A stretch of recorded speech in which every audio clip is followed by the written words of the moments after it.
Iran যুদ্ধের ব্যর্থতা ঢাকতেই Trump চাঁদে অভিযানের পরিকল্পনা সাজিয়েছেন বলে মনে করছেন আন্তর্জাতিক বিশ্লেষকেরা। কেননা ইরান যুদ্ধের বিরুদ্ধে খোদ যুক্তরাষ্ট্রের ভেতরেই ট্রাম্প বিরোধী আন্দোলন শুরু হয়ে গেছে। তাই সবার নজর অন্যদিকে নেওয়ার জন্য এমন পরিকল্পনা অসম্ভব নয় বলে মনে করছেন তারা।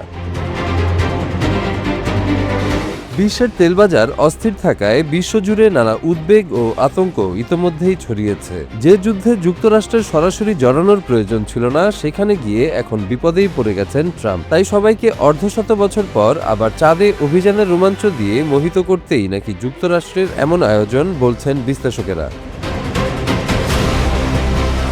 ট্রাম্পের ইরান সংক্রান্ত সাম্প্রতিক পদক্ষেপগুলো বিশ্বজুড়ে উত্তেজনা বাড়িয়েছে। পুরো বিশ্বের জ্বালানি বাজারে আগুন লেগেছে। এমন পরিস্থিতিতে যুক্তরাষ্ট্র ও ইরানের চলমান সংঘাতের মধ্যেই নাসার আর্টেমিস 2 মিশন চাঞ্চল্যের সৃষ্টি করেছে। 4 জন নভোচারীকে চাঁদের দিকে পাঠানো হয়। এখন প্রশ্ন উঠছে, বিশ্ব মিডিয়ার দৃষ্টি অন্যদিকে সরানোর জন্যই কি এই মহাকাশ অভিযান এমন সময়ে সাজানো হয়েছে? ইরান যুদ্ধের প্রেক্ষাপটে ট্রাম্পের সাম্প্রতিক বক্তব্যে যুক্তরাষ্ট্রের সামরিক লক্ষ্য পূর্ণ হওয়া এবং ইরানের সাম্প্রতিক হুঁশিয়ারিকে সামনে আনা হয়েছে। এই উত্তেজনার ছায়ায় আন্তর্জাতিক মনোযোগ কেবল নিরাপত্তা ও সংঘাত কেন্দ্রিক সংবাদে সীমাবদ্ধ হয়ে যাচ্ছে। ঠিক সেই সময়ে চাঁদে মানুষ পাঠানোর বিষয়টা যেন স্পষ্টই বিশ্ব মিডিয়ার দৃষ্টি অন্যত্র সরানোর একটি রোমাঞ্চকর কৌশল বলে মনে হচ্ছে। নাসার আর্টেমিস 2 মিশন মূলত মানুষের চাঁদে যাওয়ার দীর্ঘমেয়াদী পরিকল্পনার অংশ। তবে রাজনৈতিক ও কূটনৈতিক বিশ্লেষকরা বলছেন, চাঁদে অভিযান এমন এক সময়ে নির্ধারণ করা হয়েছে যেখানে রাজনৈতিক কৌশল স্পষ্ট। ইরান সংক্রান্ত আন্তর্জাতিক অস্থিরতার মধ্যে এই মহাকাশ অভিযান আয়োজন করা হলে বিশ্ব মিডিয়ার নজর যুদ্ধের সংকট থেকে অন্যত্র সরানো সম্ভব। আর্টেমিস 2 মিশন নভোচারীদের 4,06,000 কিলোমিটার দূরত্বে পাঠাবে। এ পর্যন্ত মানবজাতির ইতিহাসে এইটাই সবচেয়ে বেশি দূরত্বের মহাকাশ যাত্রা। 1970 সালের অ্যাপোলো 13-এর রেকর্ড ছাড়িয়ে এটি নতুন ইতিহাস রচনা করবে। এই অভিযান নাসার জন্য এক বিরল মাইলফলক, যেখানে বিজ্ঞান, প্রযুক্তি এবং আন্তর্জাতিক মনোযোগ একসাথে মিলেছে। এই অভিযান কেবল নাসার বিজ্ঞান ও প্রযুক্তি প্রদর্শন নয়, এটি যুক্তরাষ্ট্রের রাজনৈতিক ও কূটনৈতিক অবস্থানও শক্তিশালী করছে। চাঁদ অভিযানের মাধ্যমে ইরান সংক্রান্ত উত্তেজনার দৃষ্টি অন্যদিকে সরানো সম্ভব হচ্ছে বলে মন্তব্য ভাসছে সমাজ পাতায়। বিশ্লেষকরা মনে করছেন, চাঁদে মানুষ পাঠানোর এই অভিযান আন্তর্জাতিকভাবে একটি ইতিবাচক গল্প হিসেবে উপস্থাপিত হচ্ছে। এটি যুদ্ধ ও সংঘাতের ভয়াবহতাকে কিছুটা ঢেকে রাখছে। বিশ্ব মিডিয়ার চোখে এটি প্রযুক্তি ও মানবতার জয় হিসেবে দেখানো হচ্ছে, যা প্রেসিডেন্ট ট্রাম্পের ইরান নীতির বিরুদ্ধে সমালোচনা থেকে মনোযোগ সরাতে সক্ষম হতে পারে।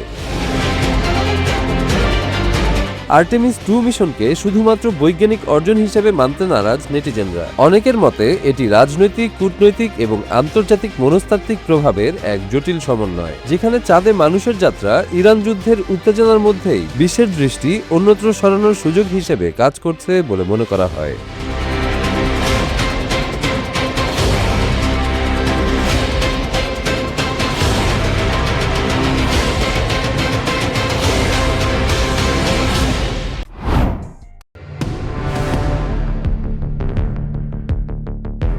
ইরান যুদ্ধ রূপ নিয়েছে আমেরিকার অভ্যন্তরীণ রাজনৈতিক লড়াইয়ে। ডোনাল্ড ট্রাম্প যুদ্ধ দ্রুত শেষ করতে চাইছেন, কিন্তু সেই একই সময়ে রাস্তায় নেমে আসছে হাজার হাজার মার্কিন নাগরিক।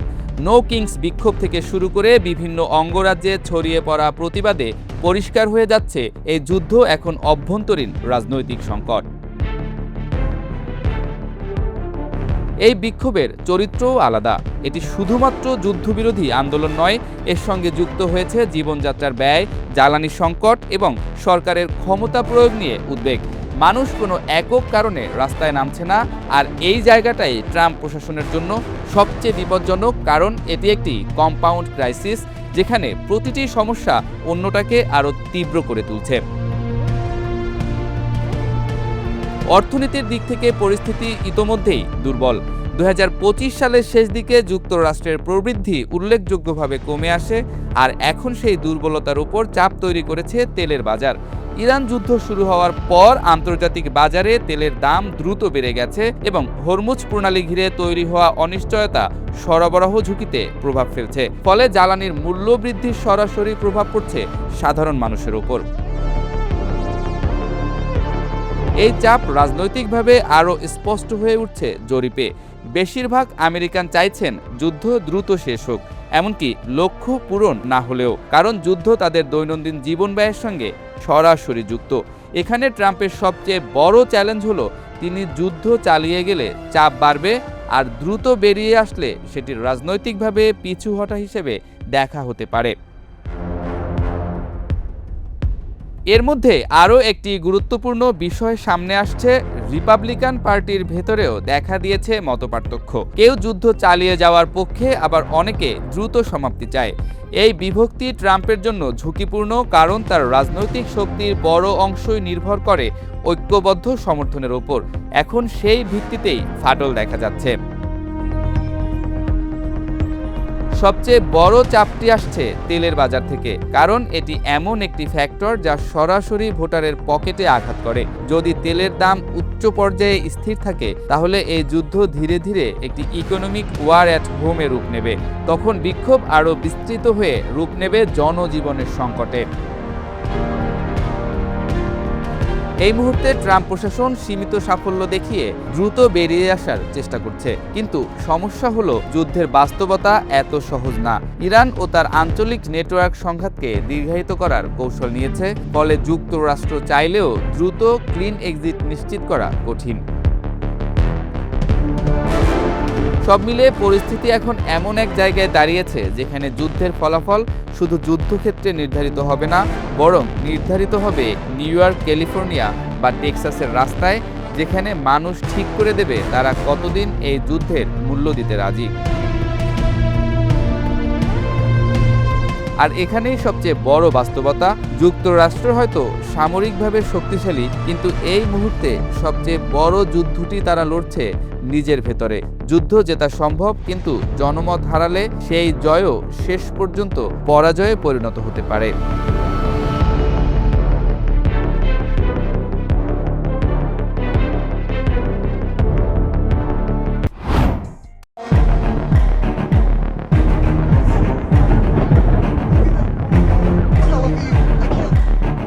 যুদ্ধের উত্তাপ যখন চরমে, ঠিক তখনই নাটকীয় ঘোষণা দিলেন যুক্তরাষ্ট্রের প্রেসিডেন্ট ডোনাল্ড ট্রাম্প। তিনি দাবি করেছেন ইরানের সামরিক সক্ষমতা প্রায় ধ্বংস হয়ে গেছে এবং যুক্তরাষ্ট্র তাদের যুদ্ধের লক্ষ্য অর্জনের দ্বারপ্রান্তে পৌঁছে গেছে।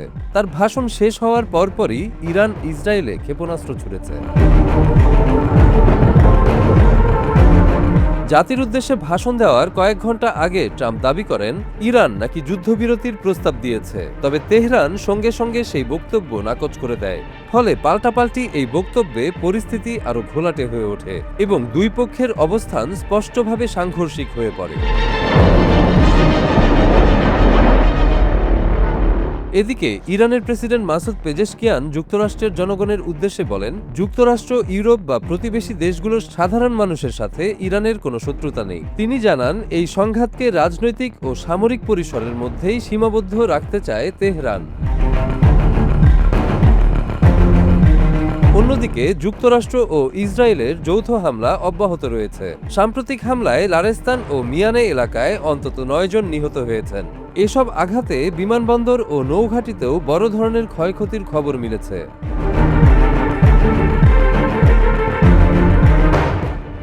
মধ্যপ্রাচ্যের অন্যান্য দেশেও উত্তেজনা ছড়িয়ে পড়েছে। কুয়েতের প্রধান বিমানবন্দরের জ্বালানি ট্যাঙ্কে আগুন লাগে, পরে দমকল কর্মীরা আগুন নিয়ন্ত্রণে আনেন। অভিযোগ করা হয়েছে এটি ইরানের হামলার ফল। একই সঙ্গে বাহরাইন, সৌদি আরব ও সংযুক্ত আরব আমিরাত জানিয়েছে তারা কিছু ক্ষেপণাস্ত্র ও ড্রোন প্রতিহত করতে সক্ষম হয়েছে। এদিকে ইরানের খাতাম আল আম্বিয়া সামরিক সদর দপ্তর বলেছে, যুক্তরাষ্ট্র ও ইসরায়েল ইরানের সামরিক শক্তি সম্পর্কে সম্পূর্ণ ধারণা রাখে না। তারা হুঁশিয়ারি দিয়ে জানিয়েছে, শত্রুর চূড়ান্ত আত্মসমর্পণ না হওয়া পর্যন্ত যুদ্ধ চালিয়ে যাওয়া হবে। এক বিবৃতিতে দপ্তরের এক মুখপাত্র বলেন, ইরানের কৌশলগত সামরিক সক্ষমতা সম্পর্কে শত্রুপক্ষের তথ্য অসম্পূর্ণ। তাদের দাবি, ক্ষেপণাস্ত্র উৎপাদন কেন্দ্র, দূরপাল্লার ড্রোন ও আধুনিক প্রতিরক্ষা ব্যবস্থার বড় অংশ এখনও অক্ষত রয়েছে। মুখপাত্র আরও বলেন, ইরানের সামরিক উৎপাদন এমন সব স্থানে পরিচালিত হয় যার খবর শত্রুপক্ষের নেই এবং তারা কখনো সেখানে পৌঁছাতে পারবে না। তিনি জানান, এখন পর্যন্ত যেসব স্থাপনায় হামলা হয়েছে সেগুলোকে তিনি তুচ্ছ হিসেবে বিবেচনা করেন। পরিস্থিতি ক্রমেই আরো তীব্র হচ্ছে। ইরান সতর্ক করে জানিয়েছে, সামনে আরো বড়, ব্যাপক ও ধ্বংসাত্মক হামলা হতে পারে। সব মিলিয়ে মধ্যপ্রাচ্যের এই সংঘাত কোথায় শেষ হবে তা এখনো অনিশ্চিত এবং উত্তেজনা আরো বাড়ছে।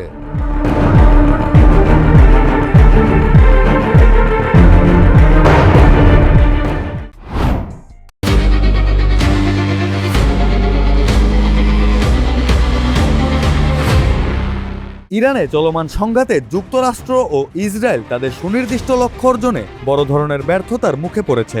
বিশ্বের প্রধান ৮০টি আন্তর্জাতিক থিঙ্ক ট্যাঙ্ক ও গবেষণা প্রতিষ্ঠানের গত এক মাসের প্রতিবেদন ও তথ্য বিশ্লেষণে এমন চিত্র উঠে এসেছে।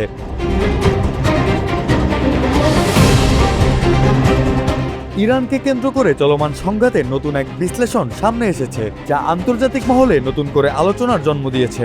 বিশ্বের ৮০টি শীর্ষ থিঙ্ক ট্যাঙ্কের সাম্প্রতিক প্রতিবেদনে বলা হয়েছে, যুক্তরাষ্ট্র ও ইসরায়েল তাদের মূল কৌশলগত লক্ষ্য অর্জনে ব্যর্থ হয়েছে।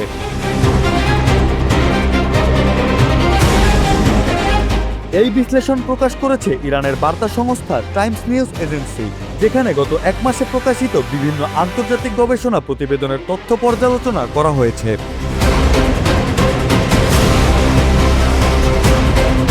গবেষণায় দেখা যায়, সামরিক প্রযুক্তি ও শক্তির দিক থেকে এগিয়ে থাকলেও যুক্তরাষ্ট্র ও ইসরায়েল মূলত ট্যাকটিক্যাল পর্যায়ে কিছু সাফল্য পেয়েছে, কিন্তু স্ট্র্যাটেজিক বা দীর্ঘমেয়াদী কৌশলগত লক্ষ্যে তারা উল্লেখযোগ্যভাবে পিছিয়ে পড়েছে।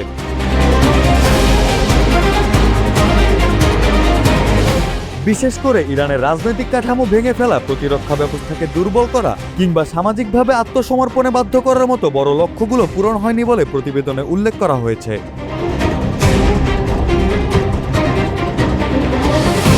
অন্যদিকে ইরান বুদ্ধিদীপ্ত ও কার্যকর যুদ্ধ কৌশল ব্যবহার করে পরিস্থিতিতে নিজেদের প্রাধান্য বজায় রাখতে সক্ষম হয়েছে বলে দাবি করা হয়েছে। বিশেষ করে গুরুত্বপূর্ণ হরমুজ নিয়ন্ত্রণে রাখা ইরানের অন্যতম বড় কৌশলগত সাফল্য হিসেবে দেখা হচ্ছে।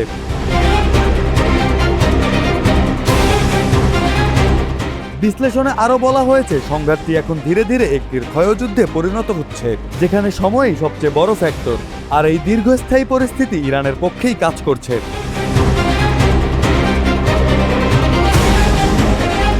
ফলে যুক্তরাষ্ট্র ও তাদের মিত্রদের সামনে এখন দুটি সম্ভাব্য পথ খোলা রয়েছে।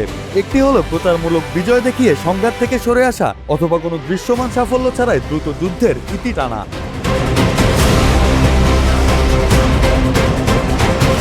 এই গবেষণায় Brookings Institute, Chatham House, Rand Corporation, Council of Foreign Relation সহ যুক্তরাষ্ট্র, ইউরোপ, এশিয়া ও আন্তর্জাতিক বিভিন্ন সংস্থার মোট ৮০টি থিঙ্ক ট্যাঙ্কের প্রতিবেদন পর্যালোচনা করা হয়েছে।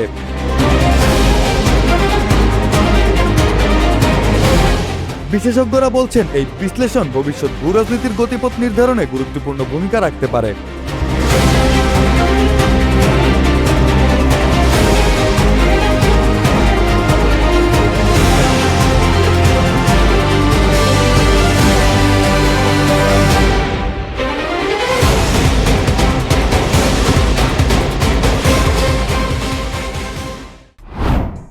Space Shuttle Atlantis on a mission to build, resupply, and to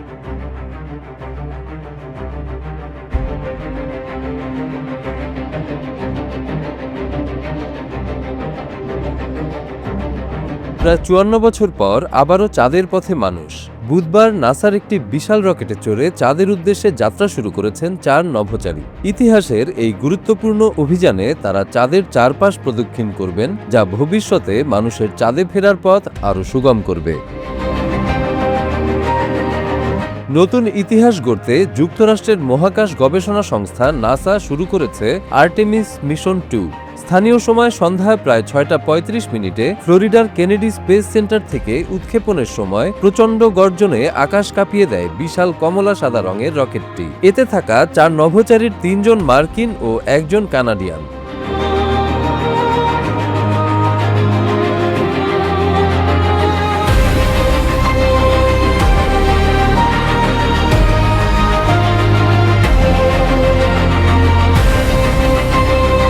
ফ্লোরিডার কেনেডি স্পেস সেন্টার থেকে বিশাল কমলা সাদা রকেটে করে 4 নভোচারী যাত্রা শুরু করেন চাঁদের উদ্দেশ্যে। উৎক্ষেপণের সময় আকাশ কাঁপানো গর্জন আর দর্শকের উচ্ছ্বাস যেন জানিয়ে দেয় মানবজাতি আবারও মহাকাশ জয়ের পথে এগিয়ে যাচ্ছে।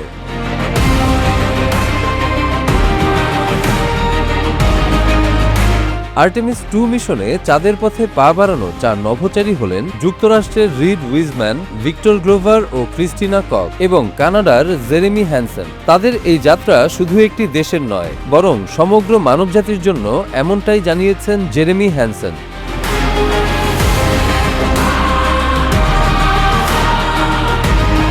এই অভিযানের মূল লক্ষ্য হল মহাকাশযানটির নিরাপত্তা ও কার্যকারিতা যাচাই করা, কারণ এটি প্রথমবারের মতো মানুষ বহন করছে। প্রায় 10 দিনের এই মিশনে নভোচারীরা চাঁদের চারপাশ প্রদক্ষিণ করবেন, যদিও তারা সেখানে অবতরণ করবেন না।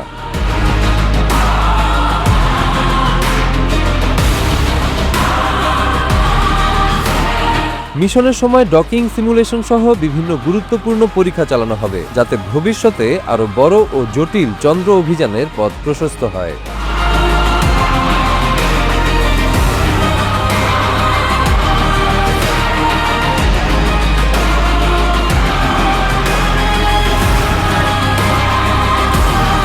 এই মিশন সফল হলে মানুষের চাঁদে ফেরার স্বপ্ন আরও এক ধাপ এগিয়ে যাবে, আর সেই সঙ্গে নতুন প্রজন্মের জন্য উন্মোচিত হবে মহাকাশ গবেষণার অসীম সম্ভাবনা। মানুষের চাঁদ জয়ের ইতিহাসে আরেকটি নতুন অধ্যায় লিখতে এগিয়ে চলেছে আর্টেমিস 2।